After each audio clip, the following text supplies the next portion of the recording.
What is going on, Ada Nation? Welcome to Dapp Central. My name is Fareed, and in today's video, as always, we're going to be jumping into all the latest news pieces and developments going on in Cardano. Now, the very first thing I want to jump into is going to be a brief review of the weekly Cardano Development report. Following that, I want to jump into some news pieces surrounding Muesliswap and the fact that we now have an expected date for their DEX aggregator to come online, as well as the fact that we have now seen the very first vote take place on their governance portal. Now, after we're done chatting about Muesliswap, we're going to jump into some updates surrounding Aiken and what appears to be a narrative shift when it comes to developers coming into Cardano from Ethereum. Now, after that, I want to briefly touch on Sancho Net, which is going to be a brand new testnet that was just revealed by IOG in preparation of Voltaire or SIP number 1694. And then I also want to briefly touch on a brand new Cardano Explorer that was released by the Cardano Foundation. Now, last but not least, we're going to jump into a news piece surrounding World Mobile, in which we're going to talk about them potentially integrating ChatGPT, their World Mobile buyback, and then them actually attending the Rare Evo conference. Now, if it's the first time that you and I are meeting, my goal here on the Dapp Central YouTube channel is to provide you guys in the Cardano community with the latest news, tutorials, and reviews for the top builders on the network. If you'd like to support me on my mission to educate the broader Cardano community, then consider delegating with the official Dapp Central stake pool, which is stake pool ticker DAPP. As always, I thank you all for your support, not only with respect to the stake pool, but with regards to the YouTube channel as well. Jumping into the very first topic for today's video, we're going to briefly review the weekly Cardano Development report. So not much has changed there on the right-hand side of the screen, but I do want to touch on the fact that we are now nearing almost 10,000 different scripts on the Cardano network. Now, about 6,100 of those are going to be Plutus V1 scripts, whereas about 3,200 will be Plutus V2 scripts, taking advantage of the Vassal hard fork, which took place about a year ago, or about in September of 2022. Looking over on the left-hand side there, some of the key things I want to highlight include the fact that we are going to be getting closer and closer to Lace multi-delegation, which will allow for a single wallet to delegate or support multiple stake pool operators in one go. Now, in addition to that, we have seen the integration of ADA handle coming straight into the Lace wallet earlier last week, as well as within the Eternal wallet. So pretty big updates there coming into Lace. I think one other thing that they are working on right now includes DIDs or digital identities being integrated within their wallet, and I'll be keeping you guys updated as we get more news or information surrounding that. The next thing we have there is going to be a note surrounding the Hydra node update, as well as the first iteration of the Sancho net, which is going to be an evolving testnet for SIP number 1694 or on-chain governance. I will be touching on this a little bit more, and I recently released a fully dedicated video touching on exactly what is available and who the Sancho net is built for. Right below that, we have the Catalyst Level 2 Community Review, which has now been finalized. So if you were participating as a proposal assessor, I believe all of the reviews for that particular group or role should now be completed.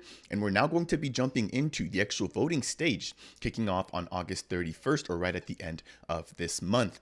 Now, if you did not register to actually vote as a part of Catalyst as an ADA holder, unfortunately, that did wrap up earlier today. But I think there's been a lot of awareness and a lot of different people speaking out about that registration deadline. Now, keep in mind that this is just for funding round number 10. There will be additional Catalyst rounds. So if you did miss your opportunity to register, make sure to go ahead and write that down and take care of it for funding round number 11 when the time comes. The last update here for this section is going to be touching on the fact that the education team, including Dr. Lars Brunez, are now holding a Haskell course in Nairobi, Kenya. I mentioned this in my prior Cardano Scoop video, but I think this is really good to hear, especially given the fact that these are going to be countries which aren't necessarily deep into crypto just yet, but have a promising future. That is going to do it there for the first segment of today's Cardano Scoop, touching on the weekly Cardano Development report. Jumping into the next piece, I want to quickly touch on Muesliswap and the DEX aggregator race taking place on Cardano. So I recently released a video touching on Genius Yield and the fact that they are going to be launching a funding round 10 proposal to also build their own DEX aggregator, including or utilizing their SORs or smart order routers. But we're also expecting the launch of DEX Hunter, which is going to be a DEX being developed on the Cardano network, aiming to do the same thing, providing users in the Cardano network with the best prices on the major platforms or when they're making swaps for Cardano native tokens. Now, this is going to be surrounding the Muesliswap version of their DEX aggregator. However, they're going to be upgrading this to V2 with adding support for partial fills or support for trades to be executed on multiple DEXs. So it states here, we are pleased to announce the date for Aggregator V2, which will be launching this coming Sunday or on August 20th. So that is the first piece there. Again, quickly touching on the DEX aggregator and then jumping over into the next piece here. It states that the moment that we've all been waiting for is officially here. Now, this is with respect to the first ever Muesliswap governance vote, which has officially kicked off on the Cardano mainnet. So if you hold the MILK token and you want your voice to be heard, you can head over to their governance portal in order to take place or in order to participate in their very first vote. If I jump over to that actual website, which is available at vote.muesliswap.com, we can see that there is some of the election details, and there's going to be 3 questions being posed to the Cardano community. Now, you can connect the following wallets, which include Eternal, Nami, Flint, and Lace.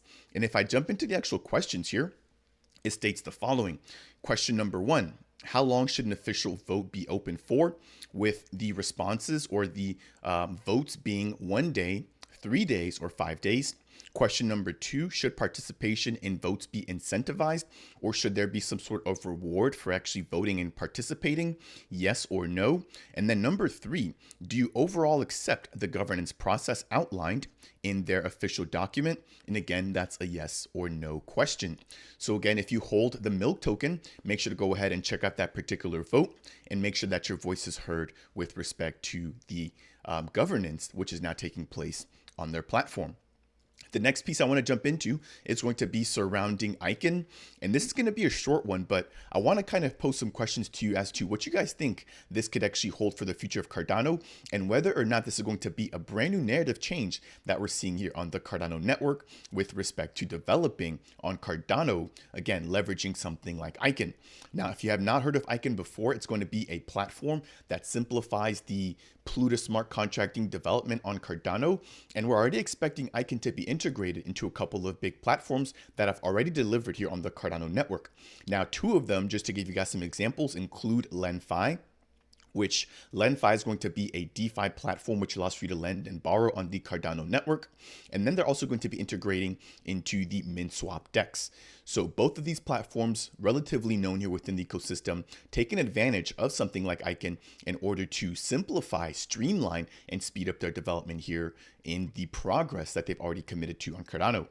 So it states here from the Cardano Times, just in, Ethereum developers are reportedly telling Saturn Labs founder, which his name is the avatar Nick, that Cardano's Aiken smart contracting language is even better than Solidity. Now, that is a bold statement. Let me know what you guys think down below. I am by no means a Web3 developer. I do understand development on Web2, and I understand some of the concepts when it comes to development. But I don't have a good gauge when it comes to understanding, how hard it is to develop, number 1, in Solidity, and then number 2, compared to Haskell. Now, if we're getting developers from the outside ecosystem, aka Ethereum, saying that they think that this is better or easier to develop than Solidity, then again, I think it's a pretty big piece here. Now, keep in mind, this is only, I believe, 1 single developer, so it's not the entire community. It's not growth of developers, but it is a beginning or a start nonetheless. If you guys want some additional proof here, this is actually a screenshot grabbed or provided by the avatar Nick, basically talking about how the developer in question here was a little bit skeptical about a platform like Aiken. However, after trying it, He's saying that it's even better than Solidity. Again, I think that this could be the very beginning of a narrative change that we see happen within Cardano. I know that one of the biggest things that we have heard from people coming outside of Cardano has been how hard it is to develop and understand Haskell and Plutus. Now, keep in mind that that is actually why we had platforms like the Milkamada sidechain, which were EVM or which are EVM compatible sidechains that allow for developers coming from outside ecosystems to quickly and easily deploy their dApps and interact with the Cardano community. Now, if they're able to leverage Aiken specifically and they can just kind of circumvent a Milkamada sidechain and develop directly on Cardano, that would be amazing and that would be huge in regards to potential and just getting more developers here into the Cardano network. So let me know what you think down below. I think this is a really good sign here. Again, if we can get more developers to buy in, that'll only make this narrative that much stronger, but this is a beginning nonetheless. Now, if you're enjoying today's video, as always, I would appreciate you if you could tap that like button. If it's your first time stopping by the channel and you want more Cardano content like this, consider subscribing. And if you have any questions for me surrounding anything that we've touched on so far or anything that we're going to be touching on as a part of the remaining part of this video, then make sure to go ahead and leave a comment down below. Now, the next piece I want to jump into is going to be a quick one, but it is going to be surrounding SIP number 1694 and the Sancho net. So for those of you who are not aware, the Voltaire era or the governance era is up on us, where we're going to be expecting, or we're going to be able to actually vote on the direction in the expansion of Cardano. Now, this will range from things such as the actual voting committee, the parameters on Cardano, as well as just the community being able to put out anything that they think that should be different or that could be different for the general community or the general populace within Cardano to begin voting on whatever that decision is. So it states here that Sancho Net is going to be a fictitious island of Barataria, where this is basically going to behave as our SIP number 1694 playground. Now, I'm going to keep this particular update short because I did have a fully dedicated video breaking down the entire Sancho Net and what we can expect. But in summary, this is going to be for SPOs or stake pool operators, DREPs or delegate representatives, which are basically going to be voting on behalf of those who are not comfortable making those voting decisions on their own. And then very lastly, developers who want to get in touch and potentially contribute to the governance era on Cardano. Jumping into the next tab here, we have a full breakdown of the fact that the testnet will not be incentivized. They also talk about the rollout and some of the additional roles for ADA holders, SPOs, and DREPs. And then at the very bottom here, they break down some of the phases that we can expect for the Sancho net. Again, I'm not going to spend too much time here because I did release a fully dedicated video touching on all of this information. So make sure to check out that video if you want to find out more about the Sancho net. Now, that was a piece delivered by IOG, and this piece here is going to be delivered by the Cardano Foundation. Again, I had a fully dedicated video touching on this particular Cardano Explorer, but we're now starting to see the Cardano Foundation giving back to the community. I mentioned this in my last video, but there seems to be a split opinion as to whether or not the CF or Cardano Foundation should be building new things with their treasury funds or trying to iterate on things already developed by the community. I mentioned in my last video that my opinion was that it's better to get something than nothing. And the fact that this is something that has already been done by something else should not discourage the entire community. But I think this actually drives further innovation as well as new ideas as to what can be done with explorers. Now, some of the key features or key differences that are going to be coming with this CF Explorer include staking life cycles or a diagram of the entire staking life cycle. Now, the next piece is going to be the ability to actually download a report breaking down everything with respect to delegators and addresses, again, for transactions and stake pools. And again, that's going to be available at the following website, which is beta.explorer.cardano.org. Make sure to check out my last video if you guys want more information on that as well. That is going to take me through that update, touching on the Sancho net, as well as the brand new Cardano Explorer released by the Cardano Foundation. The very last topic I want to jump into is going to be surrounding World Mobile. Now, World Mobile will be attending Rare Evo this year, and I plan on providing you guys with an interview here, and hopefully I'm able to sit down with the likes of Mickey and the rest of his wonderful team. But before we get into that, What we have here is going to be a nice little piece of news, or a teasing piece of news, surrounding their integration with ChatGPT. So it states here, we're working on something special behind the scenes. Any guesses as to who we're partnering with a clear reference to ChatGPT? Now, what I'm trying to figure out is how can they actually integrate ChatGPT into what they're currently building? I know that we've seen NMaker, or the NMKR platform, integrate a AI feature to help out with their documentation.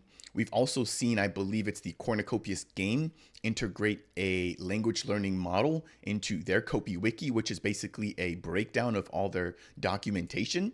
So that, I think, is one angle that we could see ChatGPT incorporated into the World Mobile platform. But I'm interested in finding out if you maybe are aware of another integration or another way that this team could integrate the ChatGPT platform into what they're building. So let me know what you guys think down below. Again, this is just a tease. As we get a final confirmation as to what this actually is or what this is surrounding, I'll provide you guys with another update. Jumping into the next tab, we've got a quick update here surrounding their latest World Mobile buyback, which took place on August 15th of 2023. In which we saw a total of 13,000 WMT tokens being bought back from the open market, which is equivalent to about 5,000 ADA or $1,400. And then with respect to the total amount of buybacks, we have a total balance of 138,000 WMT tokens, or about 53,000 ADA's worth of tokens, or the equivalent of about $14,000 US.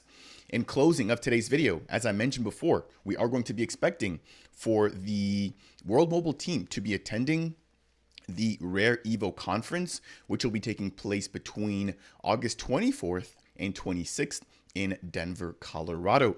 Now, I'm going to see if I can catch Mickey and some of the other team members to sit down and potentially have an interview face to face. I think that would be really great here, and that would make for some really awesome content. So if you guys have any questions that you guys would like for me to post to the team, then make sure to go ahead and leave those down in the comment section below. Very lastly, if you will be attending the Rare Evo conference, let me know down in the comment section below as well. I would love to meet up with you guys and hang out. I know that Clover Notes, who's a pretty big supporter of the World Mobile team, will be in attendance, and I look forward to sitting down with him and a few other members of the Cardano Earth Node Alliance to kind of touch on and just bring a little bit more awareness as to what they're building here and bringing to the network, again, supporting the World Mobile project. I believe that is going to do it here for today's video, touching on the weekly Cardano Development Report, Muesliswap and their DEX Aggregator, as well as governance coming online. And then we jumped into a brief narrative shift surrounding Aiken, the Sancho net, the Cardano Foundation Beta Explorer, as well as World Mobile. If you found any portions of today's video to be helpful, I would appreciate you if you could tap that like button. If it's your first time stopping by the channel and you want more content like this, consider subscribing. And if you have any questions for me surrounding anything that we've touched on for today's video, then make sure to go ahead and leave a comment down below. That said, and as always, I will see you guys in the next video.